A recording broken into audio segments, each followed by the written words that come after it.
요한계시록 13장을 읽어보겠습니다. 내가 보니 바다에서 한 짐승이 나오는데 뿔이 10이요 머리가 7이라.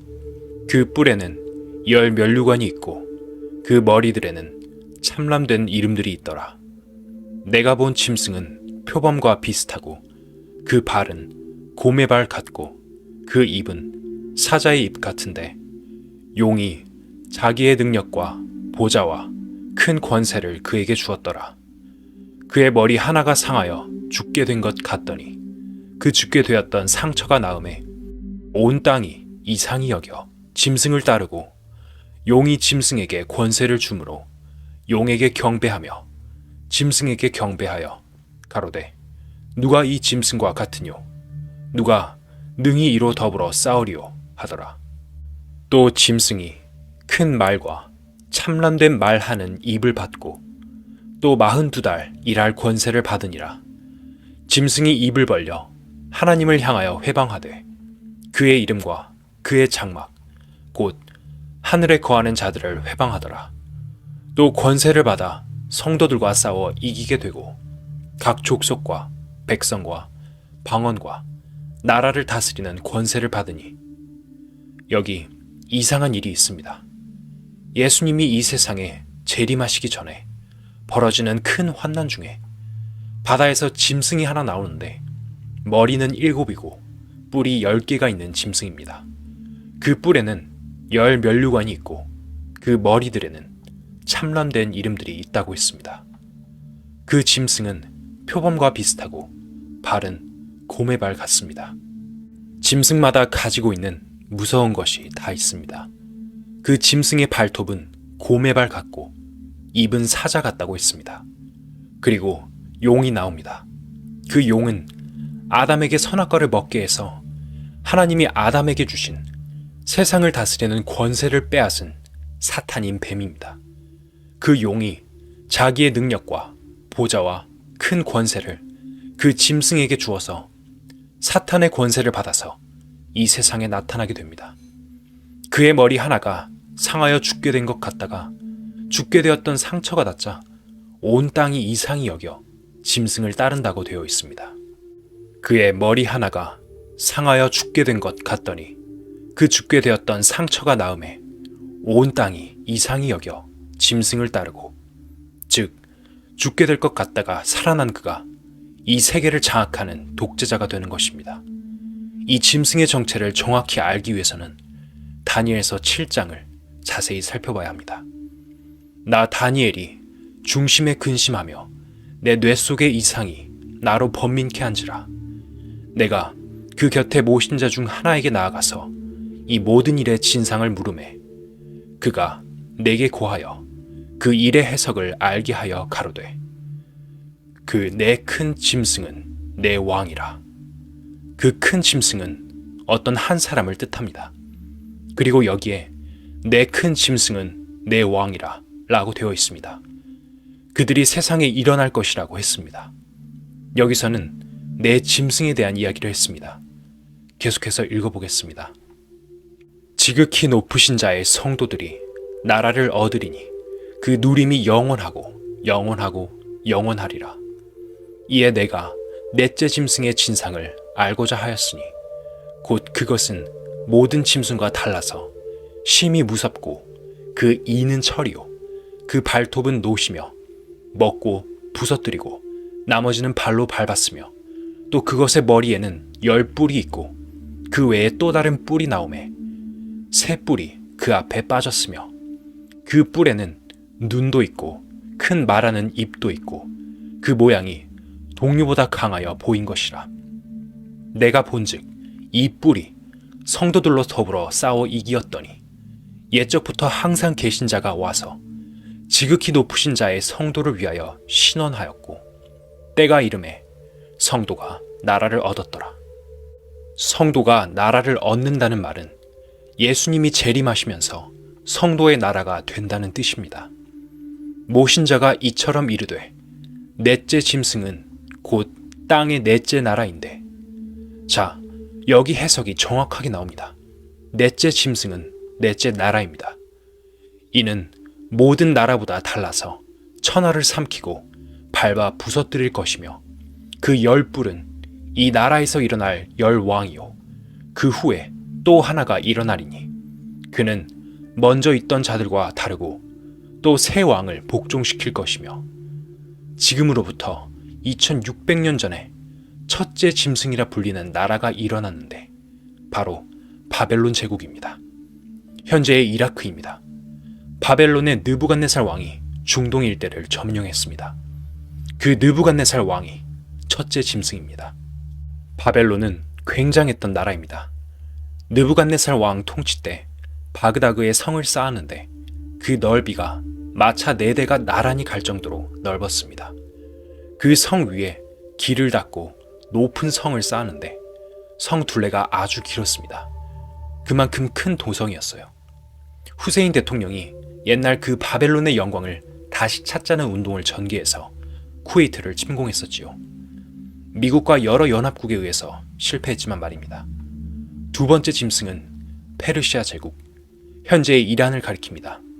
그때는 바사라고 했는데 메대 사람 고레스 왕이 일어나서 바벨론과 싸움을 해서 첫째 짐승인 바벨론을 무너뜨려 버렸습니다.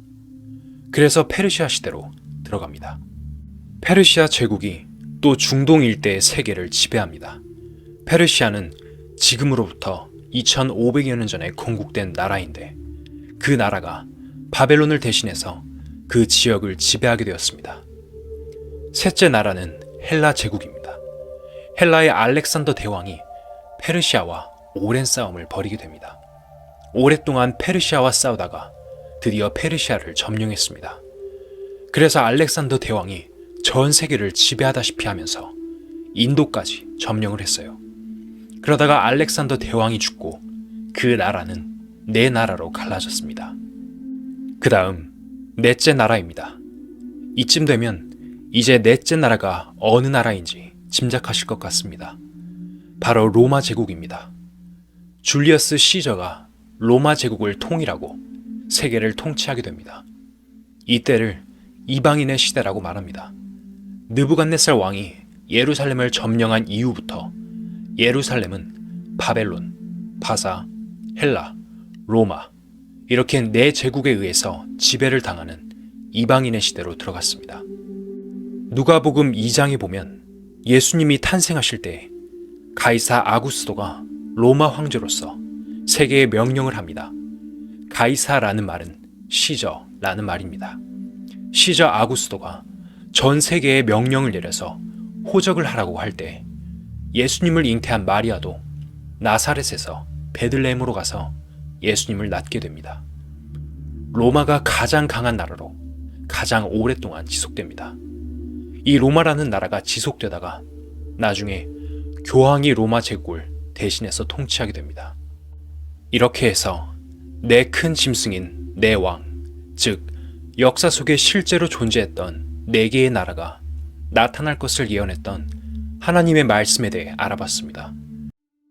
다니엘서 7장 23절을 읽어보겠습니다. 모신자가 이처럼 이르되 넷째 짐승은 곧 땅의 넷째 나라인데 이는 모든 나라보다 달라서 천하를 삼키고 밟아 부서뜨릴 것이며 그 열뿔은 이 나라에서 일어날 열왕이요 앞으로 이 세상이 열등분 된다는 이야기입니다. 다니엘서 2장에는 거대한 우상이 나옵니다. 그 우상의 머리는 정금이고 양 어깨와 팔은 은으로 되어 있고 배와 널쩍다리는 구리로 되어 있고 2 다리는 철로 되어 있고 발가락은 반은 철이고 반은 흙입니다. 그 거대한 우상의 머리는 바벨론이고 어깨와 양팔은 메대와 바사 2 나라이고 배와 널쩍다리는 헬라를 말하고 2 다리는 로마를 말하는데 2 다리의 끝에는 10발가락이 있어요. 이 10발가락 시대는 세계가 열등분되어 예전 로마의 판도 아래로 들어갑니다. 다시 말하면 로마 합중국이 형성되고 그것이 확대되어 온 세계를 통합하는 시스템으로 가게 됩니다. 이것이 우리 앞에 펼쳐질 일입니다. 머지않아 세계 정부, 강력한 세계 중앙정부가 이 세계에 들어설 것입니다. 이 세상은 세계 정부를 향해서 가고 있습니다. 아인슈타인 박사의 논문에는 세계 정부를 추진해야 하는 이유가 나타나 있습니다. 아인슈타인 박사는 이 세계가 살아남으려면 하나의 세계가 되어야 한다. 그 까닭은 정부가 여럿이 있고 각 나라가 핵무기를 가지면 언젠가는 이 세상이 멸망한다는 것입니다. 그러니까 정부는 하나가 되어야만 핵무기를 통제하고 핵무기를 쓰지 않을 수 있다고 이야기합니다. 그렇기 때문에 세계는 하나의 정부로 수립이 되어야 한다는 것입니다. 사실 이러한 운동이 지금 아주 강력하게 추진되고 있습니다. 경제 공동체니 뭐니 하면서 되어지는 이 모든 일들의 배후에는 세계 정부 운동가들이 있고 그들의 활동 속에서 세계의 모든 정세가 움직이고 있는 것입니다. 어쩔 수가 없는 거예요. 성경에 있는 말씀대로 적그리스도의 통치 국가가 된다는 뜻입니다. 요한계시록 13장 5절을 읽겠습니다. 또 짐승이 큰 말과 참람된 말하는 입을 받고 또 42달 일할 권세를 받으니라. 42달이면 3년 반입니다. 환난의 시기가 7년인데 3년 반씩 나누어집니다. 전 3년 반, 후 3년 반으로 나누어집니다. 여기서 언급한 42달은 후 3년 반을 말합니다. 왜냐하면 세계의 지배자가 나타나고 세계가 하나가 되어 한 정부가 형성되는 것은 후 3년 반에 이루어지기 때문입니다. 또 42달 일할 권세를 받으니라. 짐승이 입을 벌려 하나님을 향하여 회방하되 그의 이름과 그의 장막 곧 하늘에 거하는 자들을 회방하더라. 이 세력은 적그리스도의 세력입니다. 그리스도께 반항하는 세력이기 때문에 하나님을 욕하는 세력으로 등장합니다. 이어서 7절을 보겠습니다. 또 권세를 받아 성도들과 싸워 이기게 되고 각 족속과 백성과 방언과 나라를 다스리는 권세를 받으니 각 족속을 다스리고 세상의 모든 말을 하는 방언과 나라를 다스리는 권세를 받는다고 되어 있습니다. 앞으로 사탄의 힘을 받은 적그리스도에 의해서 이런 세상이 펼쳐집니다. 마귀는 영이기 때문에 하나님의 계획을 다 알고 있습니다. 이미 마귀는 자기 자신이 멸망받을 것도 알고 있습니다. 귀신 들린 사람이 예수님을 보자마자 당신이 우리를 멸하러 왔느냐? 아직 때가 안 되었는데 왜 멸하러 왔느냐고 하면서 당신은 하나님의 아들인 줄 안다고 했듯이 마귀는 하나님의 계획을 이미 다 알고 있습니다. 그렇지만 마귀는 이 세상의 끝을 잠시 동안만이라도 한번 정치적으로, 경제적으로 완전히 장악하고 지배하고 싶은 마음을 가지고서 실천에 옮기는 것입니다. 우리는 지금 이런 시대에 살고 있는 거예요. 겉으로 보이는 이 세상의 이면에는 사람이 상상할 수 있는 그 이상의 악한 계획이 있다는 것을 아셔야 합니다. 그 엄청난 흉계가 바로 마귀의 계획입니다. 사탄의 흉계입니다. 사람들은 겉으로 보이는 외부적인 현상에만 현혹이 되어서 빛나는 현대문화, 경제 문제, 쾌락 문제 이런 것들에 마음이 다 쏠려서 역사의 이면에 엄청난 흉계가 있는 것을 모르고 겉으로 보이는 이 세상의 것에만 평생을 몰두하면서 살아갑니다. 어떻게 하면 공부를 많이 해서 성공하고 잘 먹고 잘 사느냐, 높은 지위를 차지하고 돈을 많이 벌어서 잘 먹고 잘 사느냐에 사람들의 마음이 완전히 쏠려 있습니다. 부자간도 없고 부부간도 없고 형제간도 없이 오직 나만이 잘 살고 잘 지내자는 생각이 완전히 꽉 들어찼어요. 디모데후서 3장을 읽어보겠습니다. 너는 이것을 알라. 말세에 고통하는 때가 이르러 사람들이 자기를 사랑하며 돈을 사랑하며 자랑하며 교만하며 비방하며 부모를 거역하며 감사하지 아니하며 거룩하지 아니하며 무정하며 원통함을 풀지 아니하며 모함하며 절제하지 못하며 사나우며 선한 것을 좋아하지 아니하며 배신하며 조급하며 자만하며 쾌락을 사랑하기를 하나님 사랑하는 것보다 더하며 자기밖에 모르는 세상이 되었습니다. 자기가 행복하고 자기가 쾌락을 누리자니 자기 이외에는 아무것도 필요 없는 거예요. 악이 극도에 달한 것입니다. 여러분들의 마음도 이 악에 함께 물들어가고 있지 않습니까? 이 역사의 배후에 엄청난 마귀의 악한 계획이 있는데 그것을 모르고 회개하지 않고 뉘우치지 않고 그냥 살다 보면 마귀의 계획에 휩쓸려서 우리는 지옥에 가는 거예요. 마귀의 목적은 최대한 많은 사람을 이끌고 같이 지옥에 가는 것입니다. 마귀는 악이니까 사람을 불행하게 만들고 사람을 악하게 만들고 수많은 사람들이 멸망을 받아 지옥에 가도록 만드는 게 목적인 것입니다. 마귀에게는 선이라는 것이 전혀 없습니다. 이 배후 세력에 여러분들은 함께 연결되어 있고 접촉이 되어 있으면서도 모르는 거예요. 여러분을 속여 멸망으로 끌어가고 있는데 그것을 모르고 따라가는 것입니다. 우리는 이런 사실을 깨닫고 마음속 깊은 곳에서부터 반성이 있어야 합니다. 성경에서 이야기하고 있는 역사적 사실과 예언에 대해 더 자세히 알고 싶으신 분들은 성경은 사실이다 온라인 강연회를 통해 확인하실 수 있습니다.